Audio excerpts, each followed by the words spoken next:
Boa noite, igreja. A graça e a paz do nosso Senhor. Aqueles que puderem ficar de pé, vamos colocar de pé.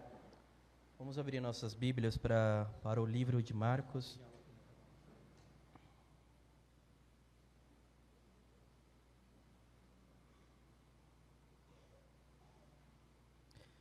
Vamos abrir no capítulo 14. Vamos fazer só a leitura de 3 versículos. Marcos capítulo 14, versículo 22. Diz assim a palavra do Senhor. Então, enquanto comiam, Jesus tomou o pão, deu graças, partiu e deu aos seus discípulos, dizendo: Tomem, isto é o meu corpo. Em seguida, tomou o cálice, deu graças e ofereceu aos discípulos. E todos beberam. E lhes disse: Esse é o meu sangue da aliança, ou da nova aliança, que é derramado em favor de muitos. Vamos orar mais uma vez. Senhor meu Deus, dá-me a graça de pregar a Tua palavra. Senhor, venha falar aos nossos corações, para que possamos meditar na paixão do Teu Filho aos seus filhos. Dá-nos a graça, Senhor, de ver o sofrimento, de ver a fidelidade e de ver o cumprimento, ó Pai, das Tuas promessas por amor a nós. Mas, Senhor, que o foco não seja nós, que o nome a ser glorificado não seja nós, mas seja ao Seu santo nome, o único que é digno de ser louvado e adorado. Porque na eternidade, Senhor, nós somos chamados para Te adorar e Te honrar e glorificar, e não vai ter outro nome, Senhor, merecedor de toda a honra e toda a glória. Como o Teu Salmos diz, não a nós, Senhor, não a nós, mas é o Teu nome, toda a honra e toda a glória. Em nome do Teu Filho amado, Jesus, oramos e agradecemos. Amém. Pode sentar.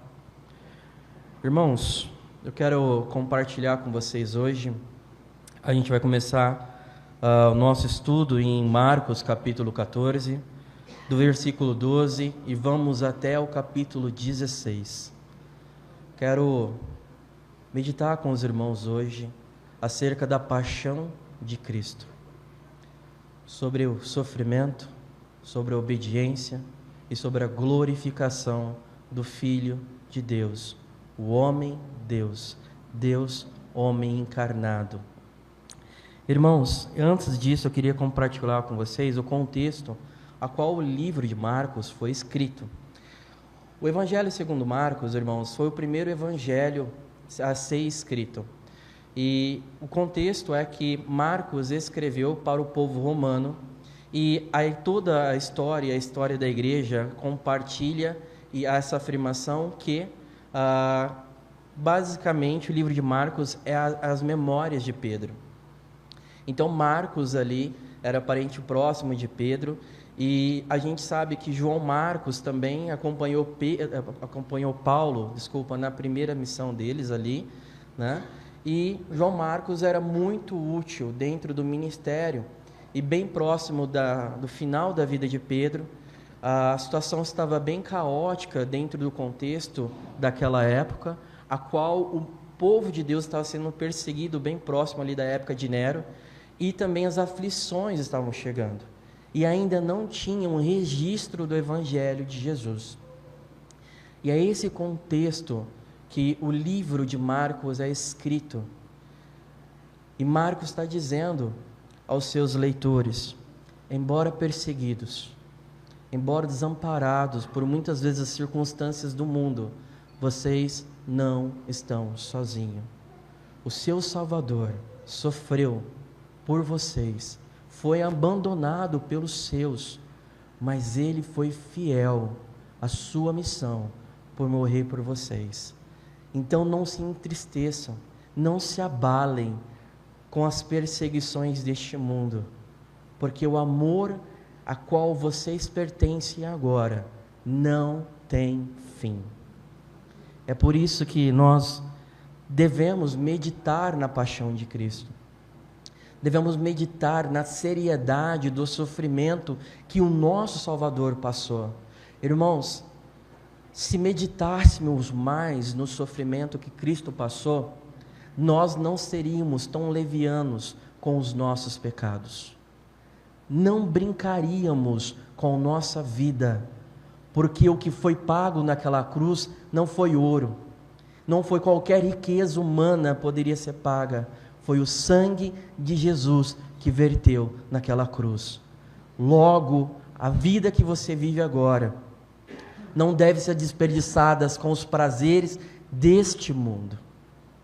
Devemos meditar naquilo que Cristo fez por nós. E vamos ler a palavra do Senhor, a partir do versículo 12, no capítulo 14.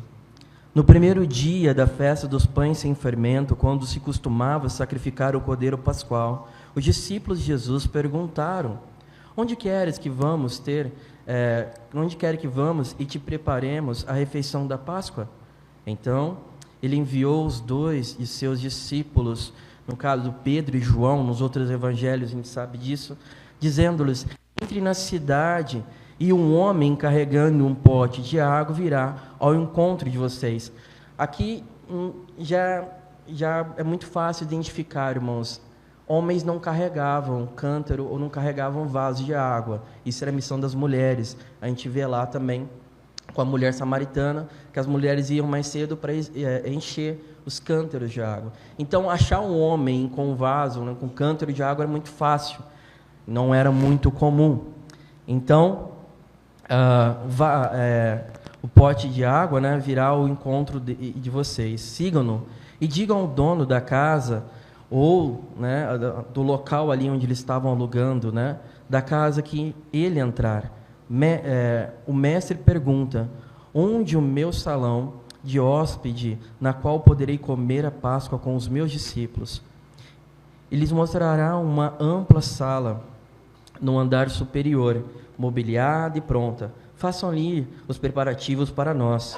Os discípulos se retiraram e entraram na cidade e encontraram tudo como Jesus lhes tinha dito, e prepararam a Páscoa. Ao anoitecer, Jesus chegou com os 12, quando estavam comendo e reclinados à mesa.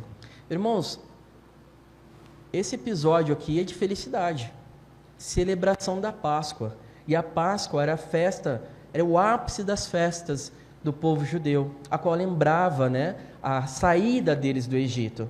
E mais uma vez, é importante a gente lembrar que alguns capítulos atrás, Jesus tinha entrado em Jerusalém, e a gente sabe ali o contexto, né, a entrada triunfal, e toda a multidão gritando: Hosana, Hosana, bendito o que vem em nome do Senhor.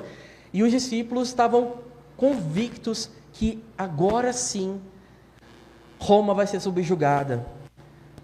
Israel vai voltar a ser a potência, todas as nações vão se voltar para Israel. Vai ser esse o momento. Isso é o que eles pensaram, era o ápice, porque todos os sinais estavam ali. Vai ser agora. Então eles estavam ali comendo, celebrando a Páscoa, o que era motivo de grande alegria. E Jesus vem e fala: ao anoitecer, como eu falei, né, Jesus chegou com os 12, quando estavam comendo, reclinados à mesa, Jesus disse: digo-lhes que, certamente, um de vocês me trairá, alguém que está comendo comigo. E eles ficaram tristes, e um por um lhe disseram: com certeza, não sou eu. E afirmou Jesus: é um dos 12, alguém que come comigo no mesmo prato. O Filho do Homem vai, como está escrito ao seu respeito, mas ai daquele que trai o Filho do Homem. Melhor seria não haver nascido. Enquanto comiam, Jesus tomou o pão e deu graças. Aqui começa, irmãos, o início da paixão de Cristo. Aquele momento que estava sendo acompanhado com extrema felicidade foi cortado com uma notícia que chacoalhou os 12. Um de vocês vai me trair. E começou a discussão entre eles. Não sou eu, não sou eu. Será que é você? Será que... Irmãos, o mais importante ali é que ninguém falou que seria Judas. Ninguém olhava para Judas e afirmaria que ele trairia Jesus.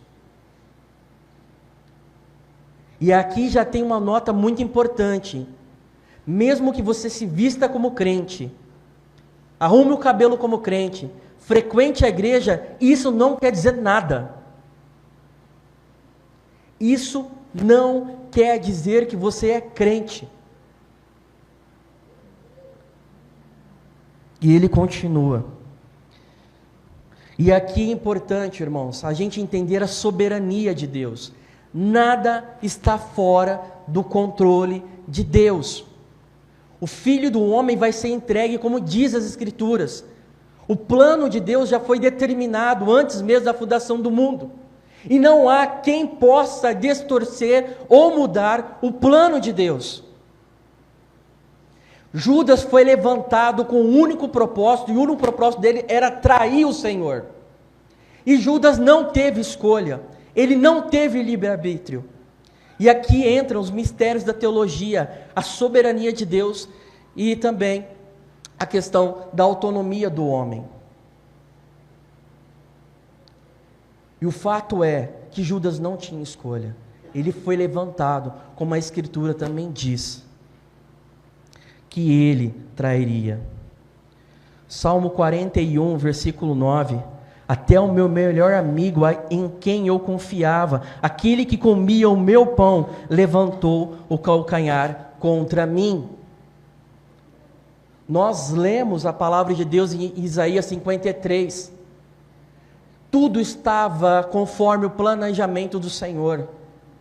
E a soberania do Senhor nos traz o que eu posso dizer a vocês: confiança em Deus, mesmo nos momentos mais difíceis que possamos passar.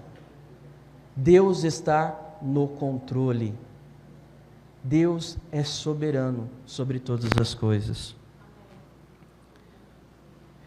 E aqui, neste momento, nos outros evangelhos, a gente sabe que Judas já saiu. E Jesus vai celebrar a Santa Ceia com os seus discípulos. E aqui é importante, irmãos, a gente saber o que é acompanhado, né, como os judeus celebravam a ceia. Tinha oito passos a ceia. Primeiro, o cálice da santificação. Vinho misturado com água, a abertura da celebração e separação daquele movimento do Senhor. A lavagem das mãos, segundo ponto. As ervas amargas. 4, a explicação da Páscoa. O segundo cálice, o cálice do juízo. O chefe da casa relembra o êxodo em ênfase do livramento, consumo do segundo cálice. Depois eles cantam ao Senhor, o canto de Reel, do Salmo 113 até o Salmo 118. Louvor pela libertação e fidelidade de Deus. Depois tem a refeição principal, que é o cordeiro e os pães sem fermento, o cordeiro pascual, o sacrifício e o pão sem fermento, pureza. E no sétimo ponto, o terceiro cálice, o cálice da redenção, tomada após a refeição, ligado à redenção. E por último, o quarto cálice, cálice de louvor, encerramento com louvor e expectativa futura.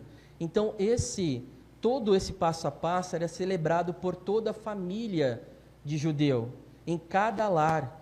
E vamos dizer assim, esses passo a passo eram feitos e Jesus celebrou. E ele vai comer com os seus discípulos. Só que agora, irmãos, ele vai inaugurar a nova aliança. Ele vai dizer com os discípulos que agora a libertação que exemplificava o Egito é a libertação dos pecados. Nós não comemoramos a libertação do Egito, a nossa libertação. Nós comemoramos na Páscoa a libertação dos nossos pecados. Então, ele começa a falar, versículo 22, Enquanto comia, Jesus tomou o pão e deu graças, partindo, e deu aos seus discípulos, dizendo: tome isto, é o meu corpo. Em seguida tomou o cálice e deu graças, oferecendo aos seus discípulos, e todos beberam. Ele disse: este é o meu sangue da aliança, que é derramado em favor de muitos.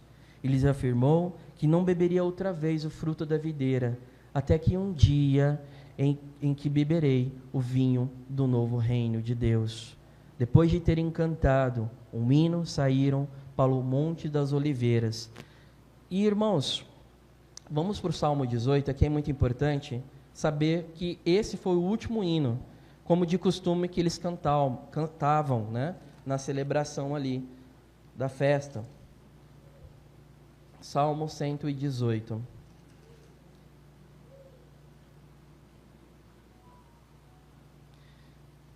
E aqui é muito importante que os irmãos prestem atenção qual o hino que eles cantaram, e daqui para frente, irmãos, vai começar o sofrimento de Cristo. Daqui para frente vai começar aquilo que foi profetizado até mesmo nesse salmo. Deem graças ao Senhor, porque Ele é bom. O seu amor dura para sempre. Que Israel diga, o seu amor dura para sempre. Os sacerdotes digam, o seu amor dura para sempre. Os que te temem, Senhor, digam, o seu amor dura para sempre. Na minha angústia clamei ao Senhor, e o Senhor me respondeu, dando-me ampla liberdade. O Senhor está comigo e não temerei. O que me podem fazer os homens? Cristo estava sendo preparado para o quê? Crucificação. O que me podem fazer os homens? O Senhor está comigo, Ele é o meu ajudador. Verei a derrota dos meus inimigos, e o melhor, buscar refúgio no Senhor do que confiar nos homens. É melhor buscar refúgio no Senhor do que confiar em príncipes. Todas as nações cercaram, mas em nome do Senhor eu as derrotei. Cercaram-me por todos os lados, mas em nome do Senhor eu as derrotei. Cercaram-me como um enxame de abelhas, mas logo se extinguiram, como espinheiros em chamas. Em nome do Senhor, eu as derrotei. Empurraram-me para a força da minha queda, mas o Senhor me ajudou. O Senhor é a minha força e o meu cântico, Ele é a minha salvação. Alegres, brandos de vitória, ressoam nas tendas dos justos. A mão da direita do Senhor age com poder. A mão direita do Senhor é exaltada. A mão direita do Senhor age com poder. Não morrerei, mas vivificarei e anunciarei os feitos do Senhor. O Senhor me castigou com severidade, mas não me entregou à morte. Abram, ó portais de justiça para mim, pois quero entrar para dar graças ao Senhor. E esta é a porta do Senhor pela qual entram os justos. Dou-te graças, porque me respondestes e foste a minha salvação. A pedra que os construtores rejeitaram se tornou a pedra angular. João capítulo 1. Jesus veio para os seus e os seus negaram a ele. A luz veio ao mundo e eles preferiram as trevas. A pedra angular veio, mas os seus não quiseram. Vamos voltar para... E continua o cântico de louvor. E esse cântico preparou o sofrimento de nosso Senhor. E ele continua dizendo: até que eu venha, e essa é a promessa dele, até que eu volte. E ele sempre estava falando para os seus discípulos: eu vou morrer, mas eu vou ressuscitar, e eu vou preparar um lugar para vocês. Depois de terem cantado um hino, saíram para o Monte das Oliveiras. Disse-lhe Jesus: vocês todos me abandonarão, pois está escrito, mais uma vez, nada foge do controle do Senhor. Ferirei o pastor e as ovelhas serão dispersas, mas depois de ressuscitar, irei adiante de vocês para a Galileia. Mas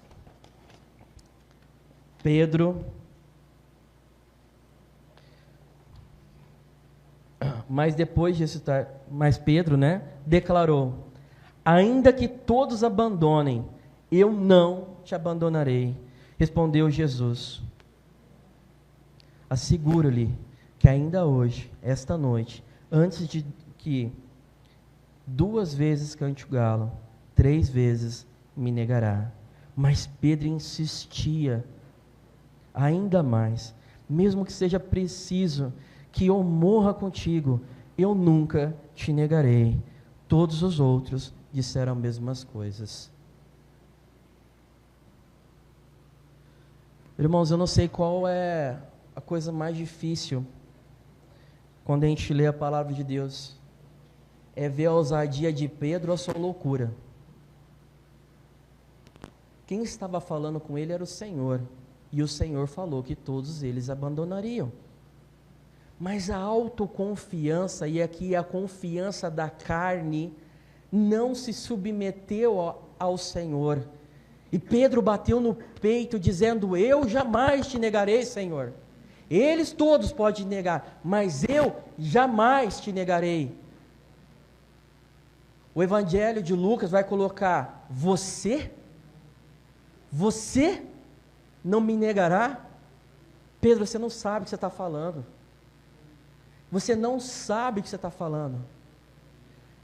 Irmãos, quando a carne fala alto, nós negligenciamos a voz do Senhor. Era Deus que estava falando com Pedro ali naquele momento, e era o mesmo Pedro que tinha falado que tu és o Cristo. E foi o mesmo Pedro que falou: Senhor, por que o Senhor vai para a cruz? Não faça isso.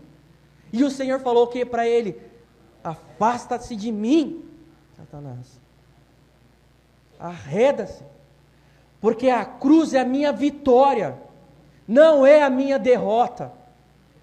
A cruz, eu fui preparado para isso. Eu vim para isso. Na eternidade passada, eu falei: eu vou, Pai, em Efésios está dizendo, eu morrerei por eles, e você está querendo que eu afaste do meu propósito? Pedro não aprendeu. Senhor, eu jamais. E nós não somos diferentes. Quando nós tentamos ser fortes pela nossa força, irmãos, somos fracos.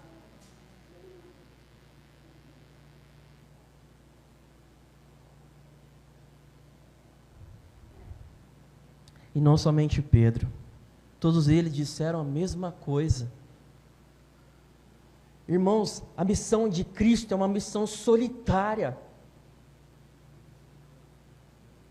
Ele chamou os seus discípulos para os montes da Oliveira, lá no Getsemane, para que eles se aproximassem dele, para que eles, junto dele, orassem, como a gente vai ler.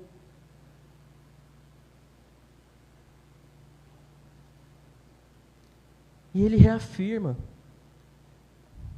eu sei que vocês vão me negar, eu sei que vocês vão fugir, mas, versículo 28, depois de ressuscitar, iria diante de vocês para a Galileia. Misericórdia, graça. O Senhor sabe que somos fracos, mas Ele nos ama. Eu vou adiante de vocês, venham. Jesus sabia que eles iriam abandonar Ele, mas Ele nunca abandonará os seus. Então foram para um lugar chamado Getsemane, e Jesus disse aos seus discípulos: sente-se aqui, enquanto eu vou orar. E levou consigo Pedro, Tiago, João, e começou a ficar aflito, angustiado, e lhes disse: a minha alma está profundamente triste, numa tristeza mortal. Fique aqui e vigiem, já que vocês falou que ia morrer por mim, já que vocês falou que não ia me negar, venham, participem comigo da minha angústia, porque agora eu estou sendo preparado para ser oferecido como sacrifício, como um cordeiro puro sem mácula. Fiquem aqui comigo.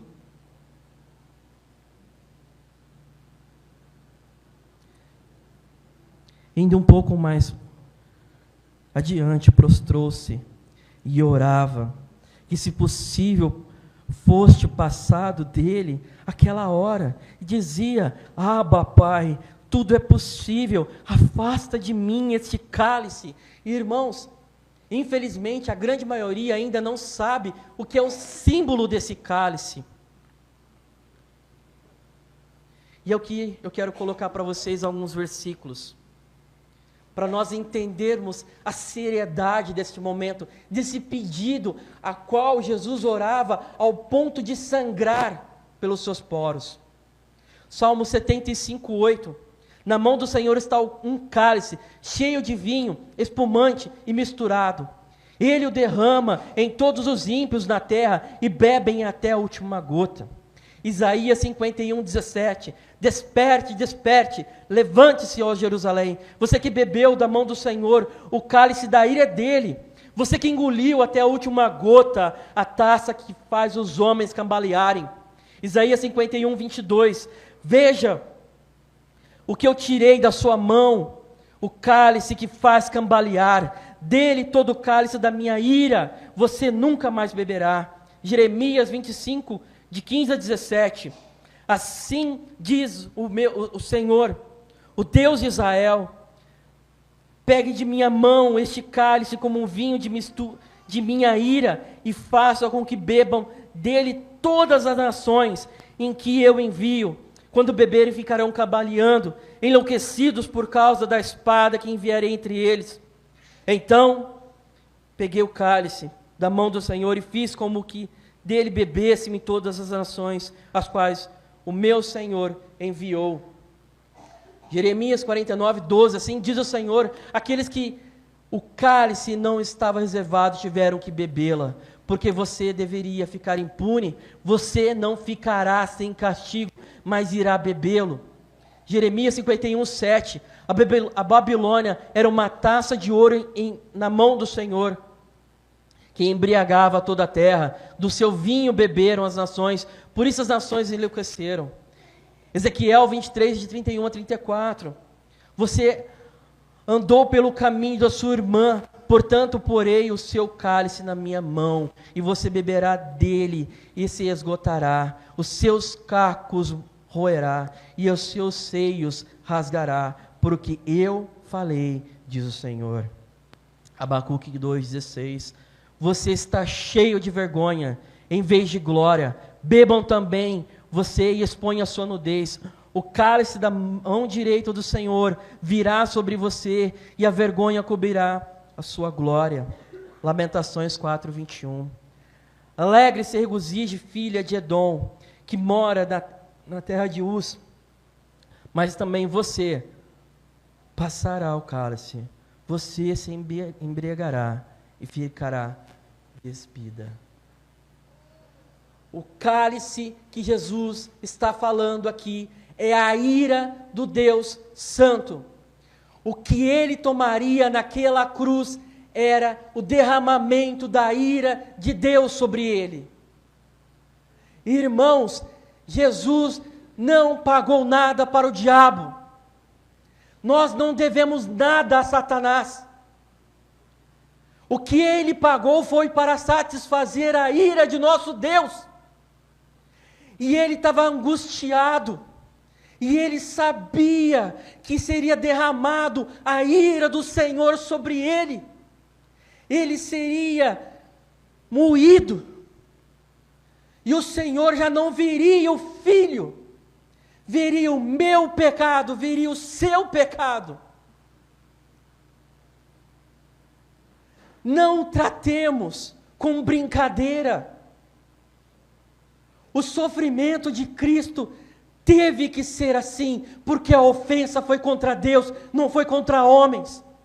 O meu pecado e o seu pecado foi uma ofensa contra um Deus santo, santo, santo, como Isaías vai dizer.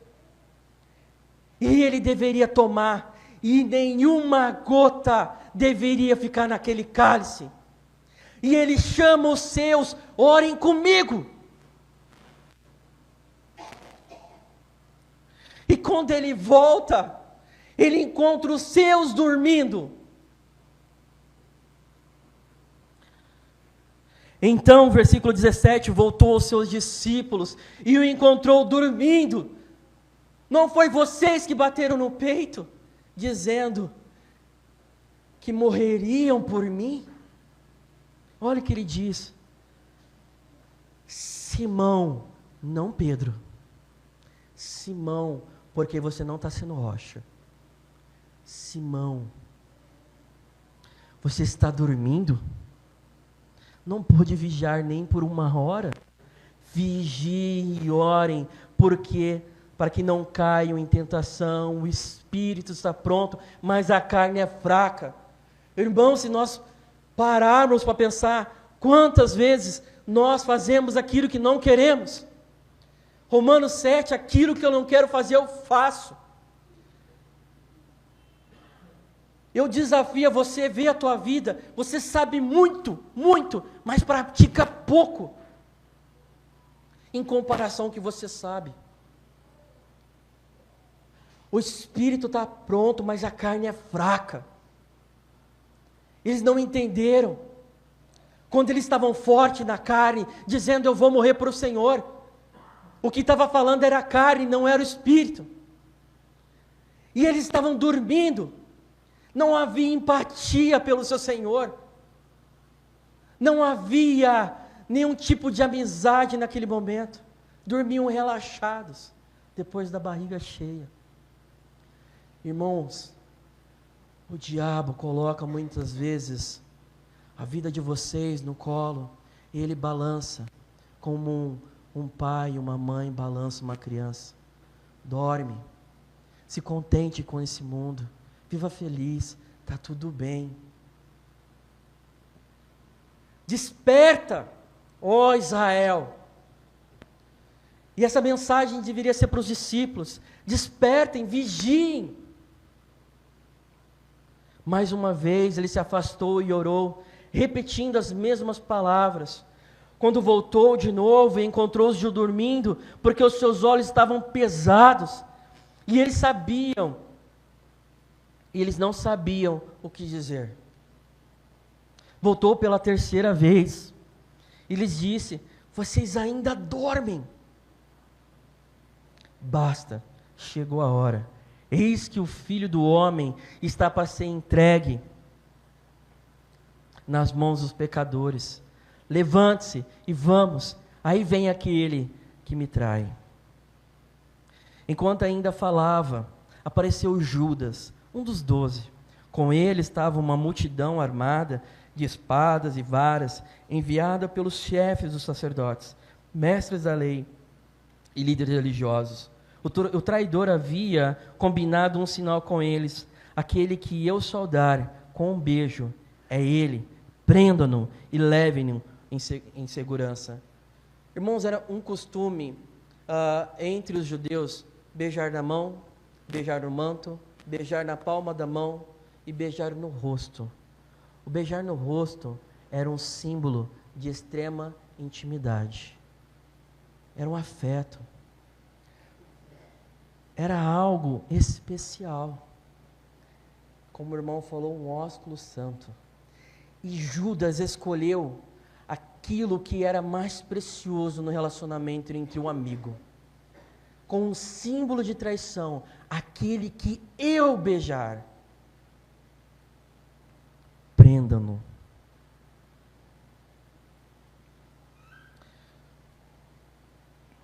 Dirigindo-se imediatamente a Jesus, Judas disse: Mestre, ou Rabi, e o beijou. Os homens agarraram Jesus e prenderam. Então um dos que estavam com ele, por perto, puxou a espada, feriu o servo do sumo sacerdote, decepando a orelha. Nós sabemos que esse servo é Malco, e também quem cortou a orelha foi Pedro. Disse Jesus: eu estou chefiando alguma rebelião para que vocês venham me prender com espadas e varas? Todos os dias eu estive com vocês, ensinando no templo, e vocês não me prenderam. Mas as Escrituras precisam ser cumpridas. Mais uma vez, nada fora do controle de Deus. Tudo na soberania. Nada fora do controle. Então todos abandonaram e fugiram. Quem ficou lá com Jesus? Quantos bateram no peito? Eu? Não. Quantos ficaram? Ninguém. E um jovem vestido apenas com um lençol de linho estava seguindo Jesus. Quando tentaram prendê-lo, ele fugiu nu, deixando o lençol. A tradição diz que esse jovem é o próprio Marcos. Marcos também foi ali ver o que estava acontecendo, e esse lençol provavelmente ou era uma roupa de dormir, ou era um próprio lençol, né? E os tentando agarrar, até mesmo Marcos se mandou. Irmãos, o mal não trabalha sobre a luz, o mal trabalha nas trevas. Não prenderam Jesus enquanto ele estava lá de dia pregando no templo, porque eles tiveram medo. Eles prenderam Jesus na calada da noite, para que ninguém visse. Mas nada está fora do controle do Senhor. Levaram Jesus ao sumo sacerdote, e a quem sabe que é Caifás,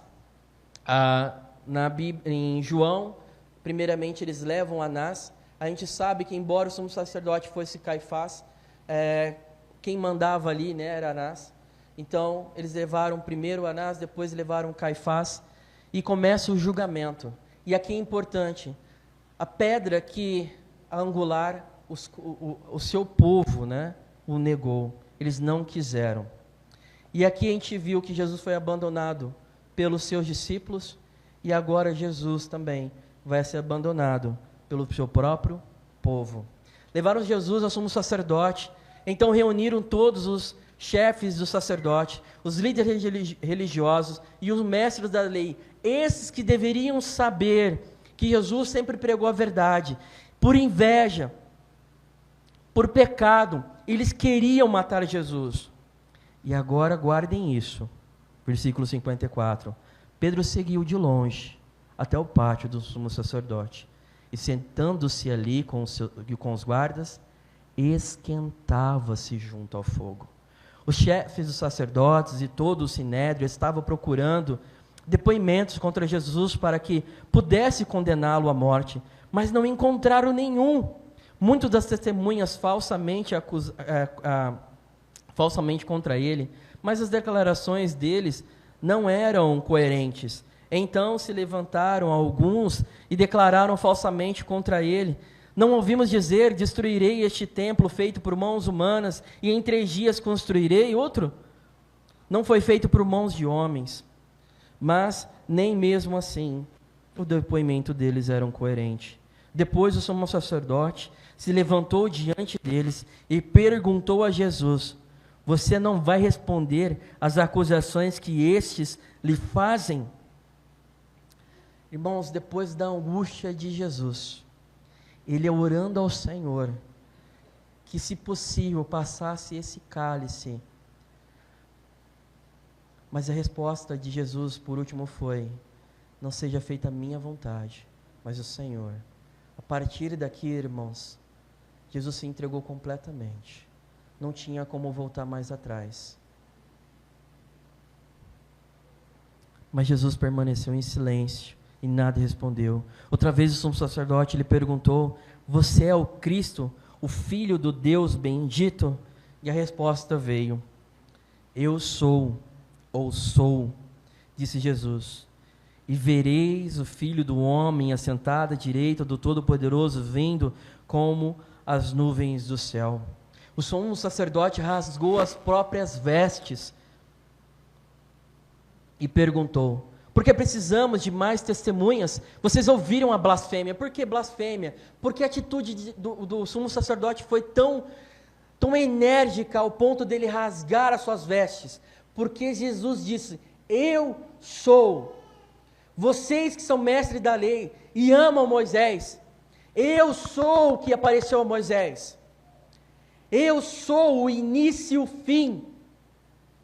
Eu sou o alfa e o ômega. Eu sou. E quando o sumo sacerdote ouviu isso, ele rasgou as vestes. Blasfêmia. E a sentença é a morte. e todos julgaram digno de morte. Então alguns começaram a cuspir nele. Você já foi cuspido?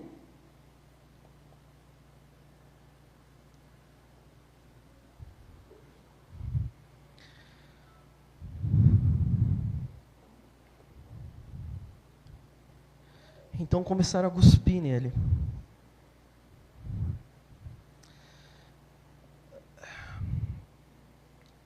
Vendaram-lhe os olhos e deram-lhe murros, dizendo: profetiza.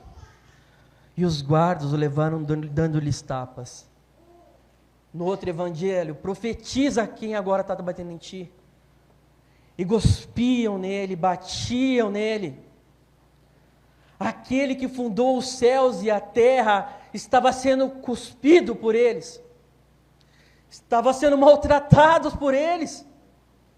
Batiam nele. E esse sofrimento foi por nós, que não merecíamos nada. Você já levou um tapa na cara? Como é humilhante. É melhor levar um soco, ser ofendido, que levar um tapa na cara. Porque é um sinal de desprezo. Ser cuspido, irmãos, tratado como lixo. E daqui para frente, nada vai melhorar.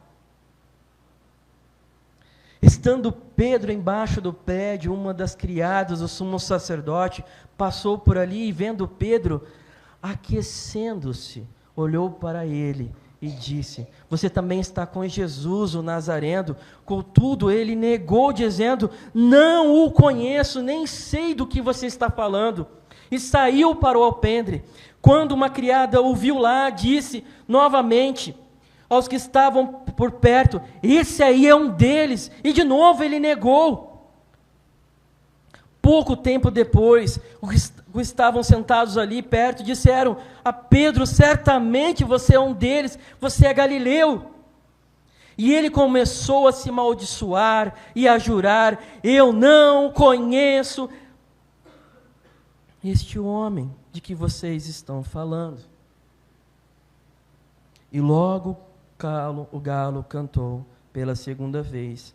Então Pedro se lembrou da palavra de Jesus que lhe tinha dito: antes que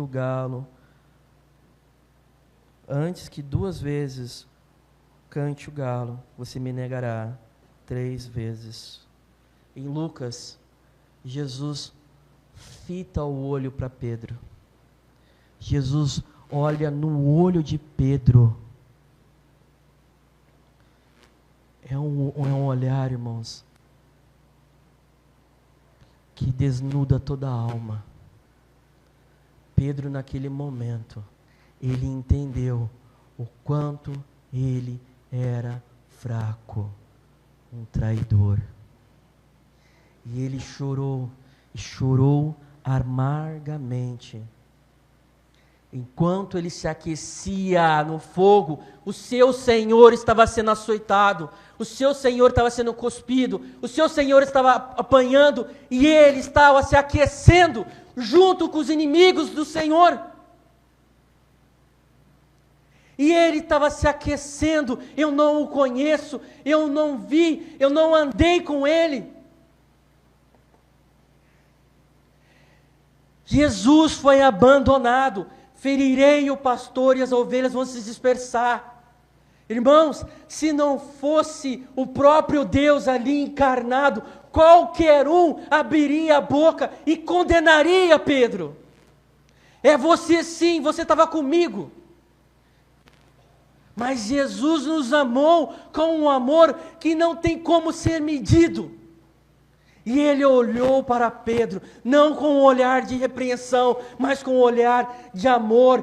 Pedro, eu falei para você vigiar. Pedro,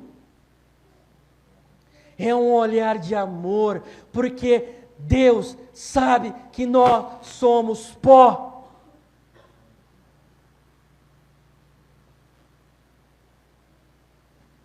Versículo 15. De manhã bem cedo, A prisão de Jesus, irmãos, foi ali por volta de 10 horas, 11 horas. E a hora que levaram ele era 6 horas. E até as 6 horas ele deve ter apanhado muito. Ele deve ter sofrido muito, humilhado pelo seu próprio povo. Capítulo 15, de manhã bem cedo, os chefes dos sacerdotes, com os líderes religiosos, os mestres da lei e todo o sinédrio, chegaram a uma decisão. Amarraram Jesus, amarraram o nosso Salvador, como um animal, levaram-no e entregaram a Pilatos. Você é o rei dos judeus? Perguntou Pilatos. Tu dizes, respondeu Jesus. E os chefes dos sacerdotes o acusaram de muitas coisas. Então Pilatos perguntou novamente: você não vai responder coisa alguma?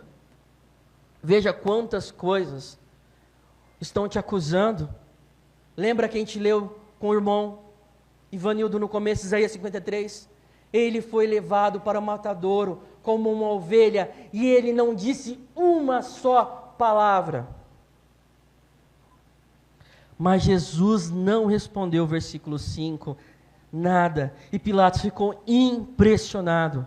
Por causa da festa, era costume soltar um prisioneiro que o povo pedisse. Um homem chamado Barrabás estava na prisão com os rebeldes que haviam cometido assassinato durante a rebelião. A multidão chegou e pediu a Pilatos que lhe fizessem como de costume fazer. Vocês querem que ele solte o rei dos judeus? Perguntou Pilatos. Sabendo que fora por inveja que os chefes dos sacerdotes lhe haviam entregado Jesus.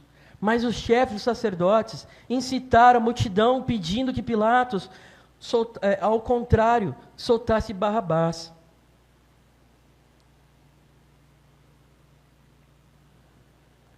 Preferiram um assassino. Preferiram aquele que era rebelde. E aquele que era acusado falsamente por rebeldia foi entregue para ser morto. Solte-nos Barrabás. Solte-nos Barrabás. Então o que farei àquele a quem vocês chamam um rei dos judeus? Perguntou Pilatos. Crucifica-o. Gritaram eles. Por quê? Que crime ele cometeu? Perguntou Pilatos. Mas eles gritavam. Nos outros, os evangelhos, fala que a histeria começava cada vez mais. Crucifica-o, crucifica-o. E esse era o pedido. Não pouco tempo atrás, ele entrava em Jerusalém e eles gritavam, Hosana! E agora a multidão grita, crucifica-o! E os líderes religiosos inflamaram a multidão, crucifica-o! E aqui existe uma coisa perigosa, irmãos.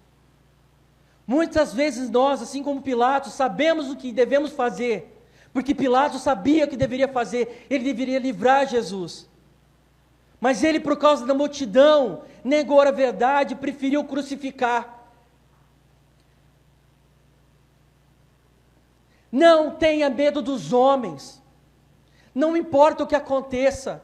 É melhor obedecer a Deus e padecer para esse mundo, obedecendo o Senhor. Não tenha medo de seguir a verdade. Não tenha medo de sofrer por causa desse nome, porque ele é digno. Então Pilatos soltou Barrabás e mandou açoitar e entregou-o para ser crucificado. E os soldados romanos, Jesus foi abandonado pelos seus discípulos. Jesus foi abandonado pelo seu povo.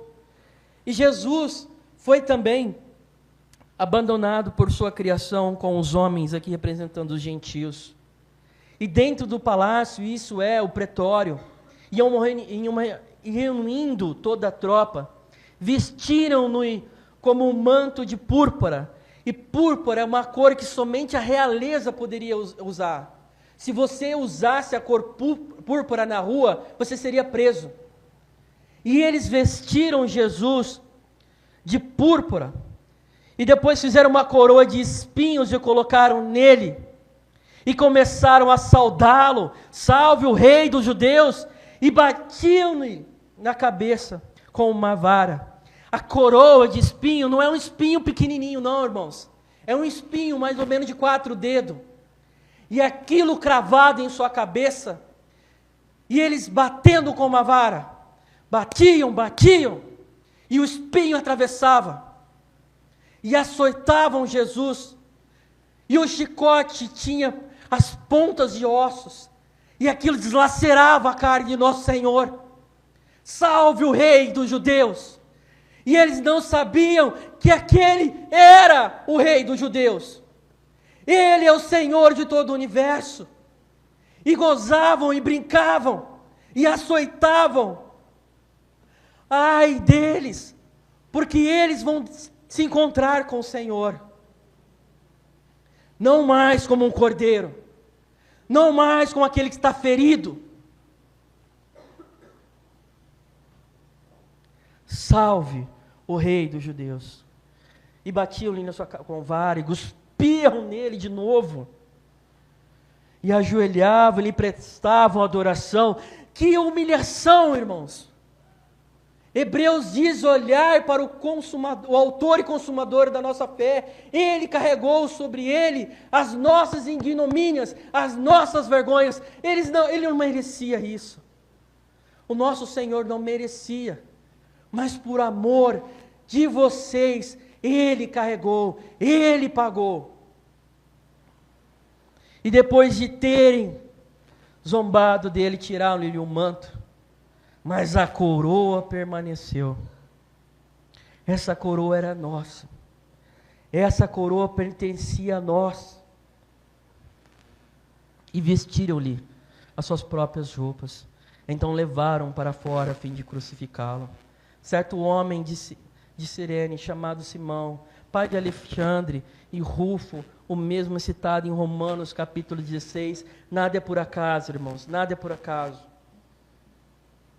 Passando por ali, chegando do campo, eles forçaram carregar a cruz. Que privilégio carregar a cruz do nosso Senhor. Levaram Jesus a um lugar chamado Gólgota, que quer dizer lugar da caveira. Então lhe deram vinho misturado com mirra, mas ele não bebeu.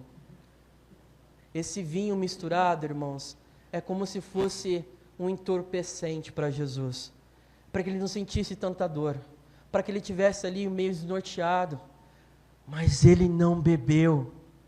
Ele carregou sobre o corpo dele as nossas feridas, as nossas transgressões, e ele não quis ser entorpecido. Ele não quis se desviar da missão dele. E ele negou. Qualquer um beberia. E não beberia pouco, enchia ali, me dá mais, para que eu possa beber. Porque o que eu vou encontrar naquela cruz é somente dor. Mas Jesus não quis beber.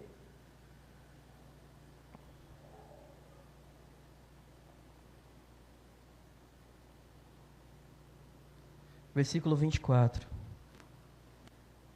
E o crucificaram, dividindo as suas roupas deles, tiraram sortes para saber que cada um iria ficar.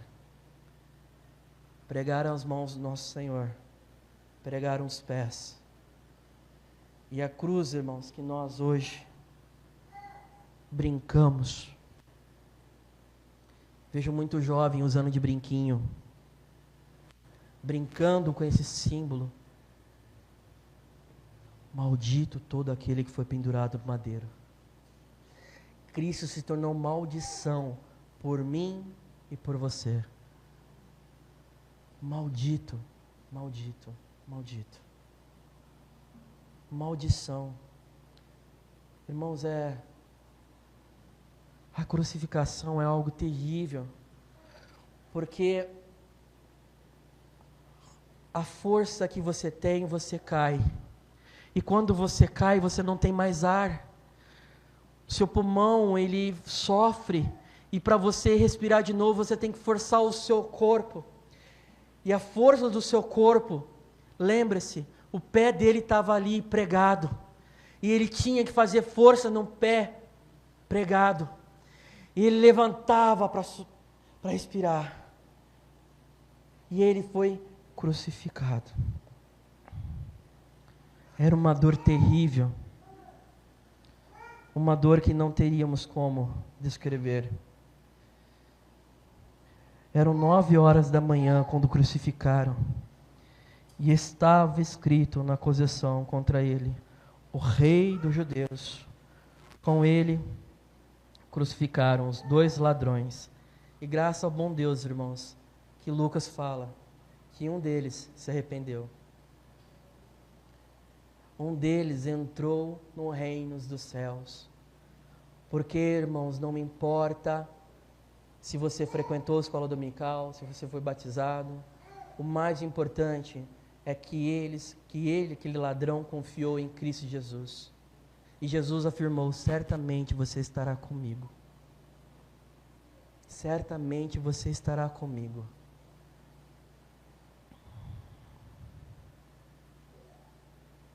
E cumpriu as Escrituras, que diz: ele foi encontrado entre os transgressores. E os que passavam lá lançavam-lhe insultos, balançando a cabeça, dizendo: ora, você que destrói templo e que edifica em 3 dias, desça da cruz e salve a si mesmo. Da mesma forma, os chefes, os sacerdotes e os mestres da lei zombavam dele entre si, dizendo: salvou a outros, mas não é capaz de salvar a si mesmo. O Cristo, o Rei de Israel, desça da cruz para que vejamos e creiamos. E eles não entendiam que aquilo era vitória. Era necessário que Cristo morresse, era necessário que ele sofresse, para comprovar que ele sim era o Rei dos judeus. Versículo 33, então houve trevas sobre toda a terra, no meio-dia às 3 horas da tarde. Por volta das 3 horas da tarde, Jesus bradou em alta voz: Elohim, Elohim, lama sabachthani. O que quer dizer: meu Deus, por que me abandonaste? Meu Deus, por que me abandonaste? Não há início e nem fim em Deus. A comunhão entre Deus e Deus, o Filho, e o Pai, o Espírito, não teve início. Não houve um momento na história, senão aqui, que o Pai já não viu o Filho. O Pai viu o meu pecado e o seu pecado. Até mesmo o Pai agradou em moê-lo. Alguém tinha que pagar. Não era eu, nem você, nem Pedro, o próprio Deus, o Deus homem, Jesus. E quando alguns que estavam presentes ouviram isso, disseram: ouçam, ele está chamando Elias. Um deles correu e embebedou uma esponja de vinagre e colocou na ponta da vara e deu a Jesus para beber. E dessa vez ele aceitou. E eu pergunto a vocês, depois de tanto apanhar, depois de tanto sofrer, experimenta colocar vinagre na boca.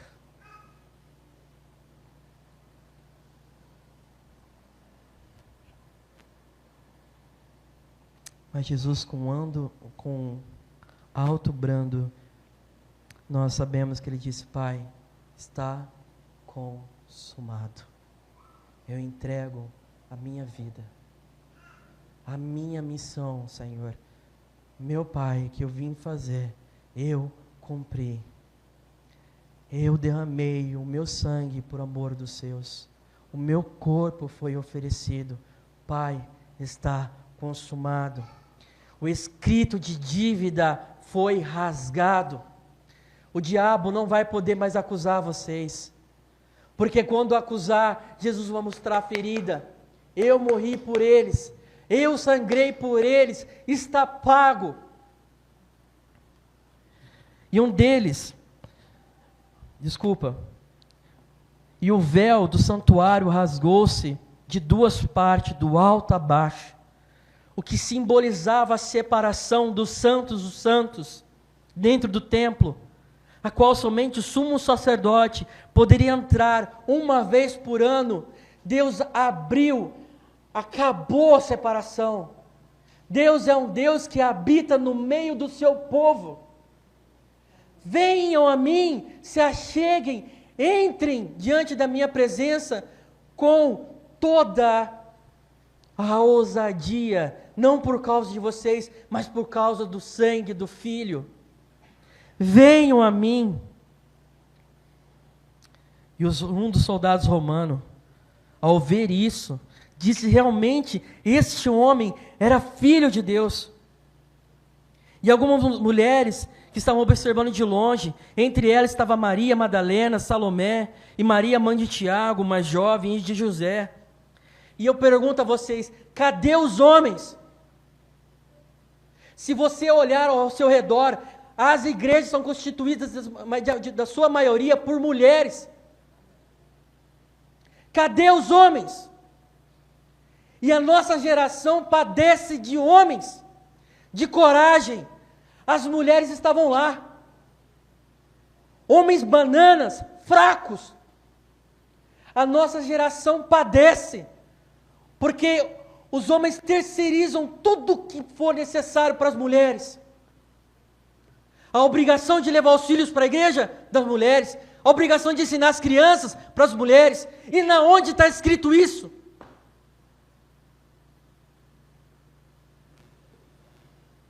Cadê os homens? Nós sabemos que João estava lá, mas o resto correu. Estava aquelas mulheres lá que acompanharam Jesus e ainda dizem que a Escritura é machista. É um absurdo, pessoas não leem a palavra de Deus e acusam ela. E aqui eu vou, já é para o encerramento, perdão, irmãos. E essas mulheres acompanharam Jesus. Elas foram as primeiras a chegar. Elas foram as últimas a sair da crucificação. E foram as primeiras a chegarem. E onde estavam os discípulos? Chorando. Com medo. Com medo dos líderes. E aqueles a qual nós consideramos como os fujão, né? Esses também viram.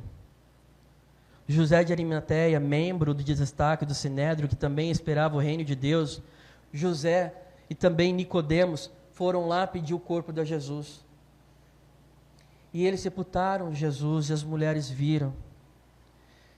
Irmãos, se parássemos aqui, ainda assim, a missão de Cristo não estaria cumprida. Ainda faltava uma coisa. O desespero ainda seria grande, porque o nosso Senhor não tinha ressuscitado. Mas Ele venceu a morte. Vamos para Apocalipse capítulo 5 e eu vou terminar o sermão aqui. Apocalipse capítulo 5.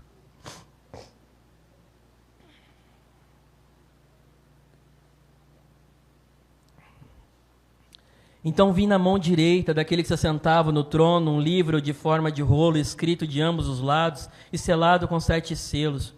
Vi um anjo poderoso proclamando em alta voz: quem é digno de romper os selos e de abrir o livro? Mas não havia ninguém no céu, nem na terra, nem debaixo da terra que pudesse abrir o livro. E eu sequer orar para ele. E eu chorava muito, porque não encontrou ninguém que fosse digno de abrir o livro e de olhar para ele. Então, um dos anciões me disse: não chore, eis que o leão da tribo de Judá, a raiz de Davi, venceu para abrir o livro e os 7 selos. Depois vi um cordeiro que parecia estar morto, mas em pé no centro do trono, cercado pelos 4 seres viventes e pelos anciões. Tinham 7 chifres e 7 olhos, e são os 7 Espíritos de Deus enviados a toda a terra. E se aproximaram-lhe e recebeu o livro da mão direita daquele que estava sentado no trono. Ao recebê-lo, os 4 seres viventes e os 24 anciões prostraram-lhes diante do cordeiro. Cada um deles tinha uma harpa e uma taça de ouro, cheias de incenso, que são as orações dos santos, e eles cantavam um cântico novo. Tu és digno de receber o livro e de abrir os seus selos, pois foste morto e com teu sangue compraste para Deus gente de toda tribo, língua, povo, nação. Tu os constituíste reino e sacerdotes para o nosso Deus. Eles reinarão sobre a terra. Então olhei e ouvi uma voz de muitos anjos e milhares e milhões e milhões. O povo de Deus é como a areia. É como as estrelas no céu, nós não podemos contar, irmãos. Somos muitos. Por isso, o sofrimento de Jesus foi muito naquela cruz. E eles cantavam em alta voz: digno, digno, digno é o cordeiro que estava morto de receber o poder, riqueza, sabedoria, força, honra e glória. Somente Ele é digno.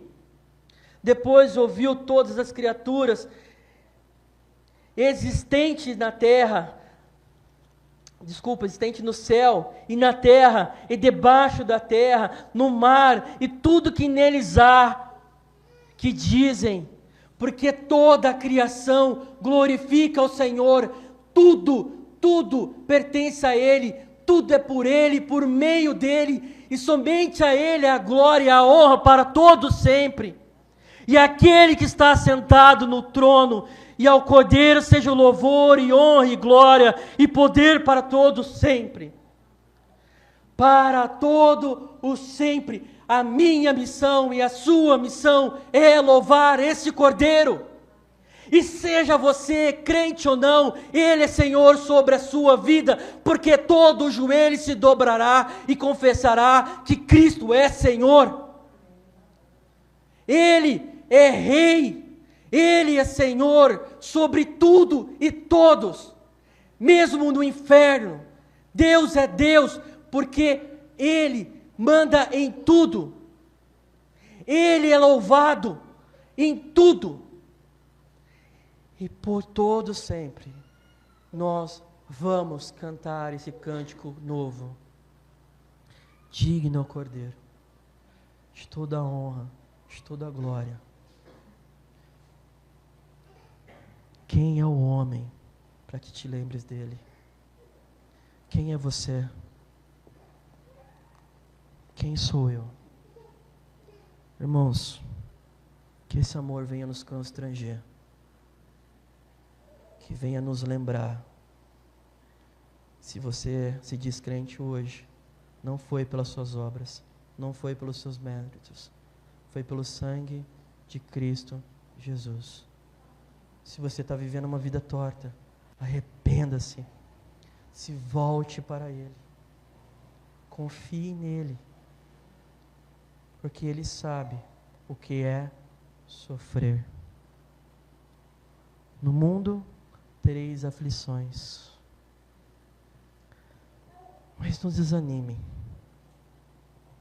Ele venceu. Vamos orar?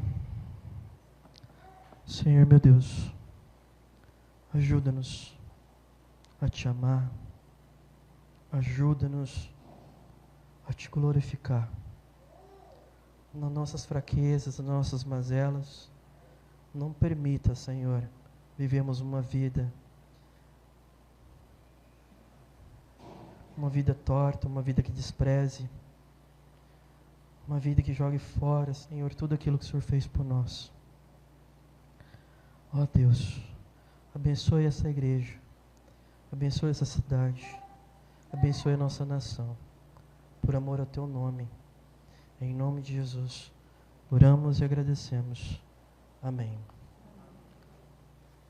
Está encerrado.